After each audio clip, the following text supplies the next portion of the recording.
السلام علیکم، میرا نام صفا ہے، میں کلاس 6 کی طالبہ ہوں۔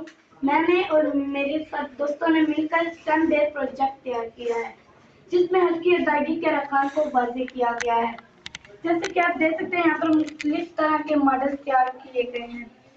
زویا، کیا آپ مجھے بتا سکتی ہیں یہ کس جگہ کا ماڈل ہے؟ جی ہاں، یہ خانہ کعبہ ہے۔ تمام مسلمان عمرہ کے بعد حج کی ادائیگی کے لیے اس کے گرد طواف کرتے ہیں۔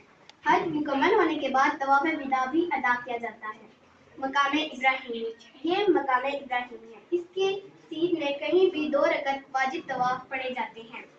مدیہ، کیا آپ مجھے بتا سکتی ہیں یہ پہاڑیاں کون سی جگہ اور یہاں مسلمان کیا ادا کرتے ہیں؟ جی ہاں، یہ صفا اور مروہ، یہ 2 پہاڑیاں ہیں۔ یہ صفا ہے اور یہ مروہ ہے۔ ان دونوں کے درمیان تقریباً 450 میٹر کا فاصلہ ہے۔ بعد یہاں پر سے ادا کی جاتی ہے۔ ماں فاطمہ، کیا آپ بتا سکتے ہیں مینا کون سی جگہ ہے؟ یہ مینا ہے۔ 7 اور 8 ذوالحج کا دن حاجی مینا میں گزارتے ہیں۔ اس کے بعد 9 ذوالحج کو حاجی عرفات کے لیے نکلتے ہیں۔ منصورہ، کیا آپ مجھے بتا سکتے ہیں کہ جمرات کے مقام پر کون سا رکن ادا کیا جاتا ہے؟ جی ہاں، جمرات 10 ذوالحج کو بڑے شیطان کو 7 کنکریاں ماری جاتی ہیں اور پھر حج کے لیے قربانی کی جاتی ہے۔ 11 اور 12 ذوالحج کو زوال کے بعد تینوں شیطانوں کو 7 کنکریاں ماری جاتی ہیں۔ طواف وداع کے بعد حج مکمل ہوا۔